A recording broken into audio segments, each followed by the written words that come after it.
नमस्कार, स्वागत है आप सभी का रेडियो एनजीएफ 90.4 एफएम दिल से दिल तक। तो आज हम शुरुआत करने जा रहे हैं, एक ऐसे विषय पर चर्चा करने जा रहे हैं जो कि हमारे लिए बहुत जरूरी है। जल संरक्षण और पौधारोपण जो पर्यावरण संरक्षण में अपनी एक महत्वपूर्ण भूमिका निभाता है। और आज हमारे साथ हमारे स्टूडियो में मौजूद हैं सिंचाई विभाग पलवल से सभी। सबसे पहले मैं आप सभी का सर अपने रेडियो स्टेशन में बहुत बहुत स्वागत करती हूँ, अभिनंदन करती हूँ। सर हमारे साथ मौजूद हैं रियाज अहमद जी जो कि एसडीओ हैं सिंचाई विभाग पलवल से।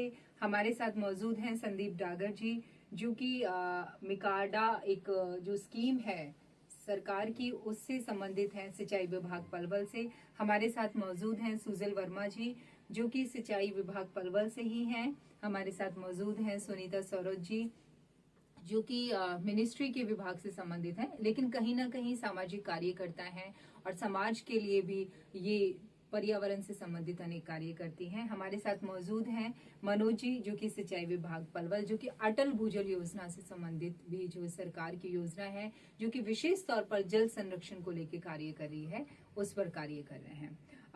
सर आज की जो चर्चा है वो हमारी जल संरक्षण और पौधारोपण कार्य जो हमारे देश के माननीय प्रधानमंत्री श्री नरेंद्र मोदी जी द्वारा एक पेड़ माँ के नाम मुहिम भी चल रही है। सर जो एक पेड़ माँ के नाम मुहिम है 2.0 ये क्या है और क्यों ये आवश्यक है आज के समय की अगर हम बात करते हैं तो क्यों जरूरी है सर? ये एक पेड़ माँ के नाम जो स्कीम है जी ऑनरेबल प्राइम मिनिस्टर ने जी शुरू की थी। उसका सेकंड चरण अब 5 जून 2025 से शुरू हुआ जी। वर्ल्ड एनवायरनमेंट डे पे ये शुरू किया गवर्नमेंट ने। और जिस तरह एक माँ की भूमिका हमारे जीवन में है उसी तरह एक अपने प्लेनेट को हील करने के लिए एक पेड़ की इतनी ही जरूरत है। क्योंकि एक अगर हम आज एक पेड़ लगा रहे हैं तो हम अपने लिए नहीं आने वाली जनरेशन के लिए एक अच्छा भविष्य तैयार कर रहे हैं।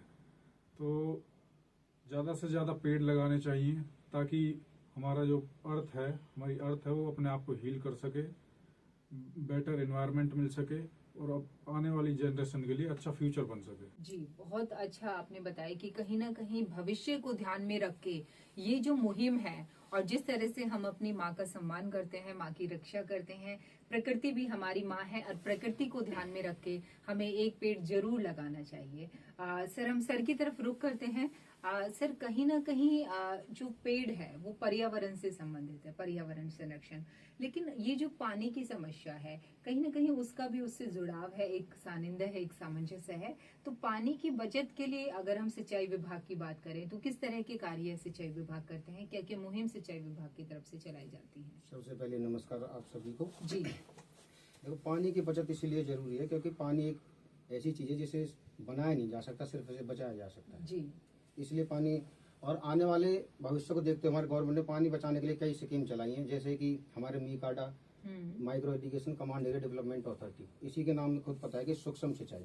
बिल्कुल। जो जो लोग हैं हमारे जब किसान हैं हम गांव-गांव में जाते हैं उनको बताते हैं कि जो अभी भी लोगों को जागरूक करने की बहुत ही आवश्यकता है। नहरों के द्वारा या बोरवेल के द्वारा लोग अब खुला हुआ पानी अपने खेतों में चला देते हैं जी लेकिन गवर्नमेंट ने हमारी सरकार ने उस चीज को जागरूक करने के लिए हमसे ड्रिप और स्प्रिंकलर खेती के लिए बोला है।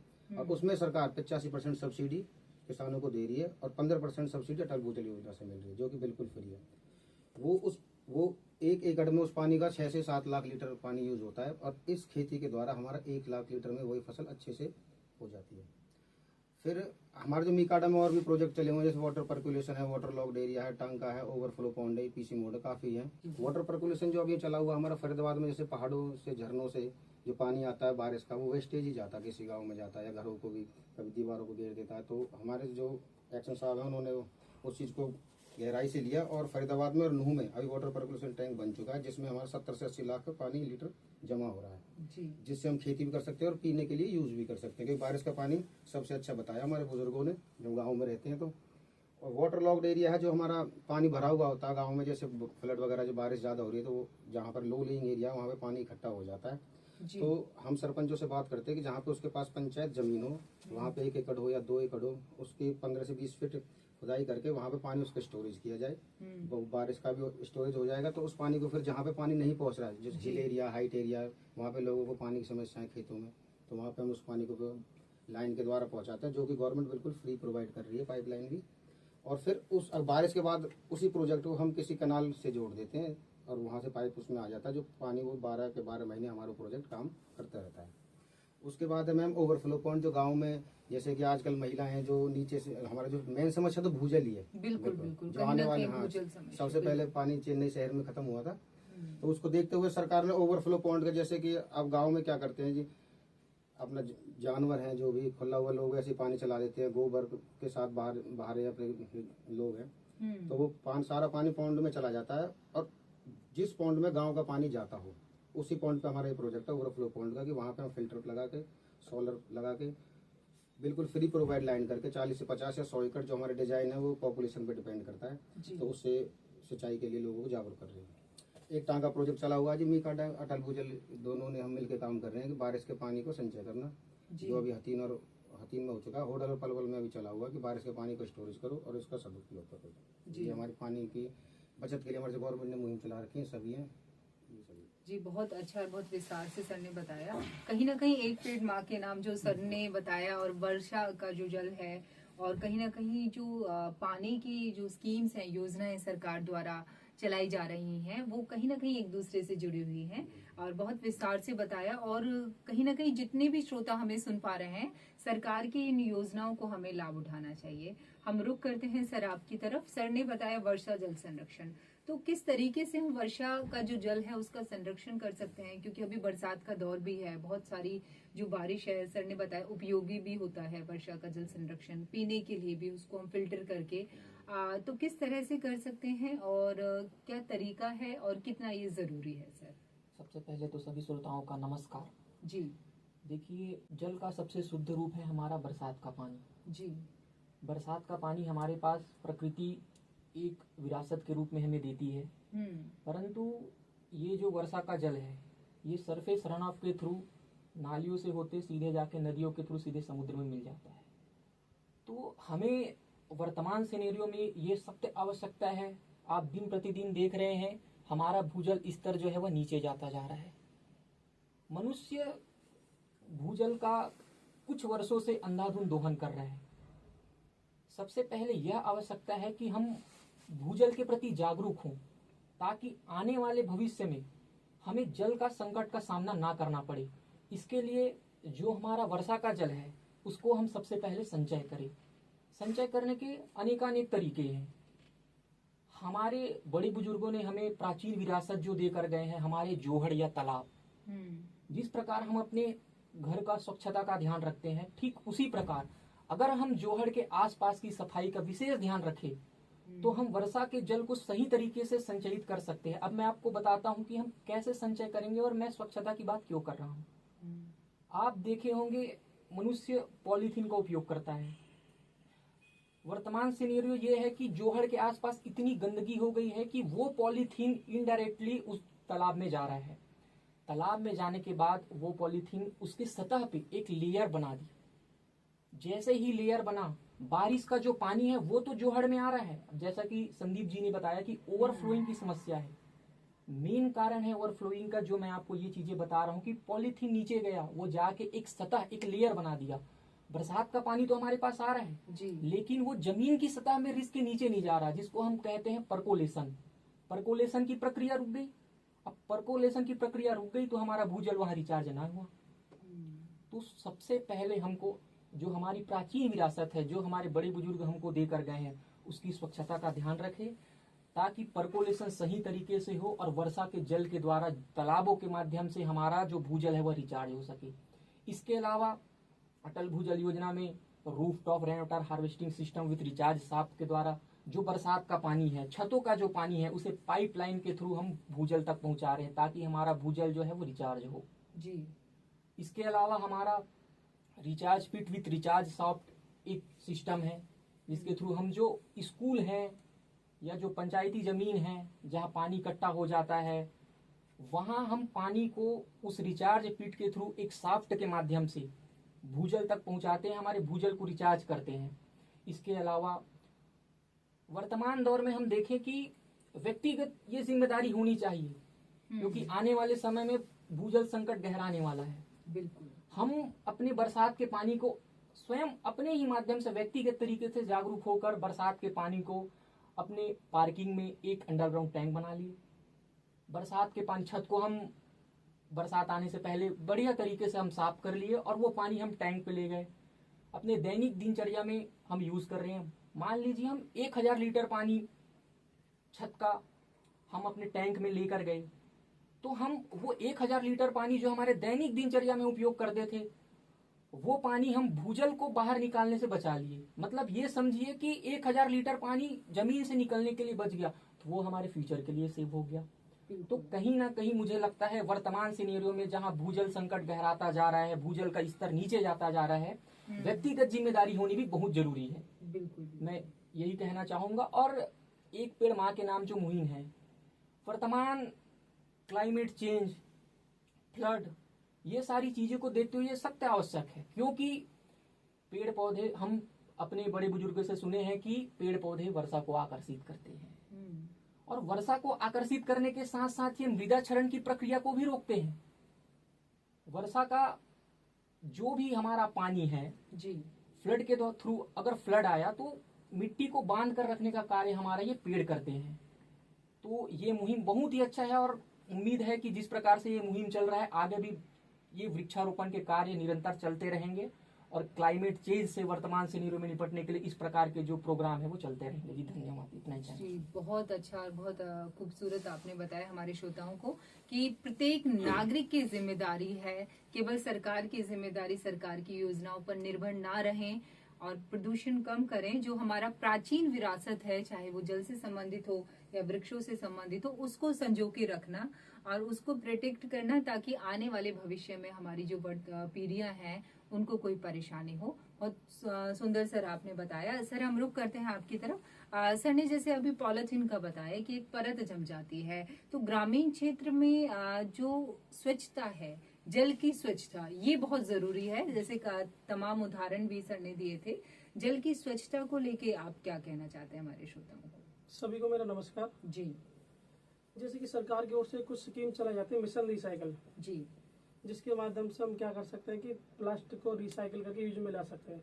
उससे क्या होता है कि प्लास्टिक ऐसी चीज है, उसको ना तो आप गला सकते हो ना ही सड़ा सकते हो। एक प्रकार से इसको रीयूज कर सकते हैं, आप उसको किसी भी शेप में मोल्ड कर सकते हो। जी। तो प्लास्टिक से आप कोई भी आइटम बना सकते हो, और जबकि उसमें काम भी चल रहा है।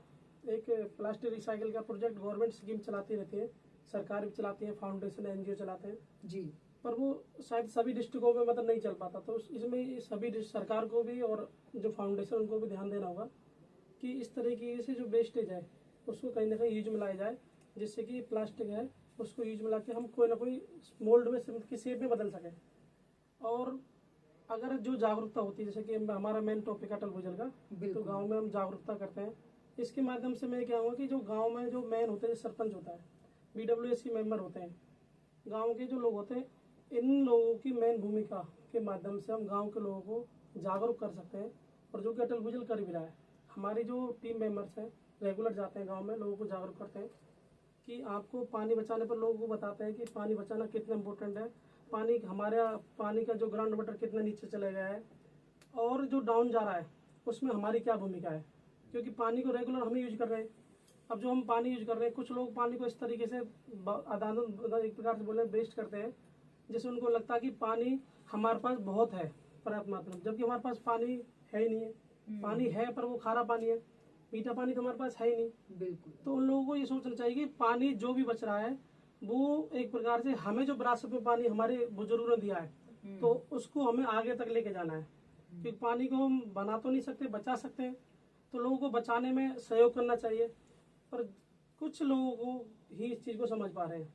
हमें माने तो 50-50 मान सकते हैं, लोग जागरूक हैं, पर फिर भी अभी थोड़ी कमी है।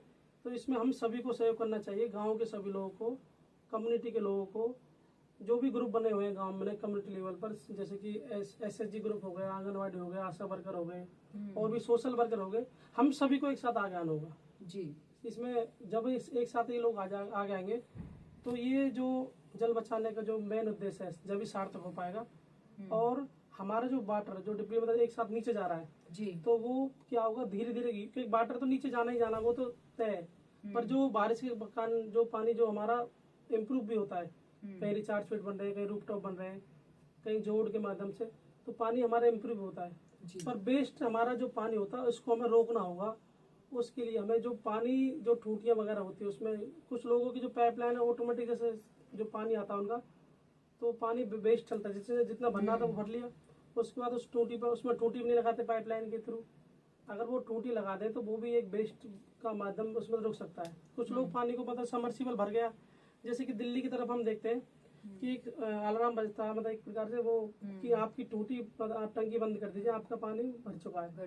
तो हमारे लोकलिटी में अभी इस तरीके से है नहीं है। मतलब मैं मानूं तो मुझे लगता है कि बहुत कम मात्रा में, नंबर्स तो मुझे नहीं पता, पर अगर ये सभी लोगों में इस तरह की जागरूकता हम लोग कर पाए, सभी लोग मिलके, सभी सामाजिक संस्थाएं, सभी गवर्नमेंट, तो जरूर हमें एक पता चलेगा कि घर के बाहर टंकी लग रही है, पानी वेस्ट हो रहा है, हमें क्या 15-20 मिनट बाद पता चल रही है। समरसीबल तो मुझे लगता है 5 से 10 मिनट में हमारी टंकी को भर देता है। तो उसके बाद पानी व्यर्थ होता है, हमें या तो कोई पड़ोसी बता रहा है या हम खुद पता लग रहा है।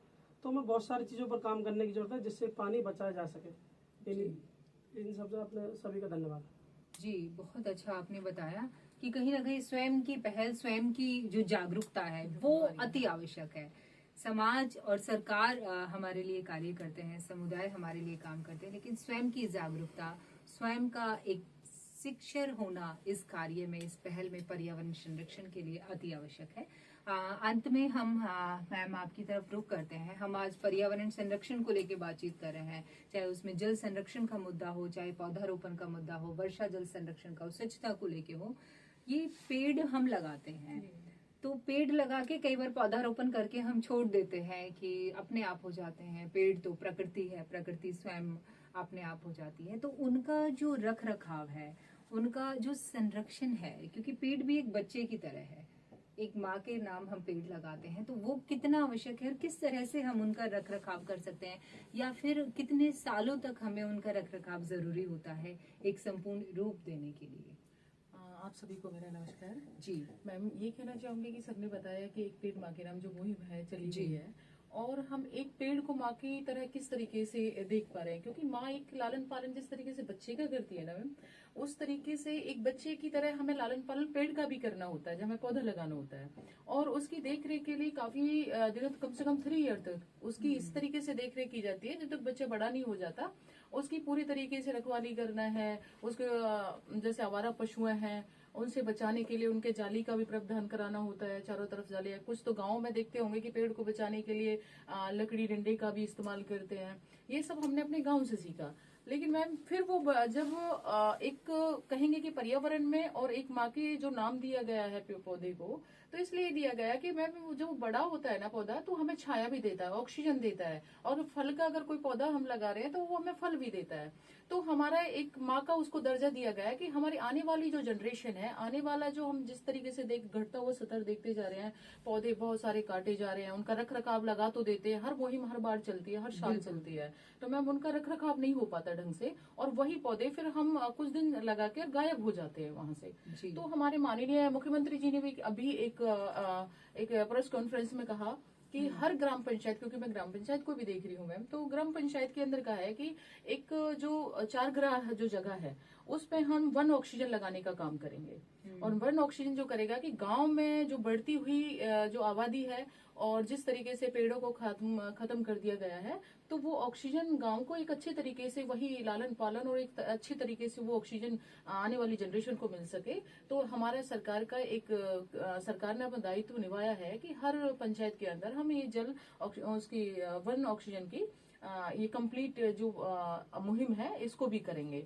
तो मैम जब धरातल पर सरकार इतनी सारी चीजें प्रोवाइड करा रही है, तो कहीं ना कहीं हमारा भी दायित्व बनता है उस पे काम करना, और उसके लालन पालन में हमने कम से कम 3 साल तक तो कम से कम उस पेड़ का रख रखाव करना है, ताकि हम उससे अच्छा ऑक्सीजन ले सकें, अच्छा एक फल का पेड़ है तो फल भी ले सके, छाया भी ले सके, और अपने कहेंगे कि कहीं ना कहीं पर्यावरण प्रदूषण का जो है सर उसमें कहीं ना कहीं कर हम एक बचाव कर सके। जी, बहुत खूबसूरत और काफी मुझे लगता है सकारात्मक एक पहल होती है, स्वयं एक प्रत्येक नागरिक की जिम्मेदारी है। आप सभी ने बहुत अच्छा बताया, और कहीं ना कहीं हम स्वयं आपसे रेडियो एनजीएफ 90.4 एफएम दिल से दिल तक आप सभी से अपील करता है कि स्वयं आगे बढ़ें अपने पर्यावरण संरक्षण के लिए, अपने वर्षा जल संरक्षण के लिए, और एक पेड़ माँ के नाम जो मुहिम है उसमें अपनी भागीदारी जरूर निभाएं।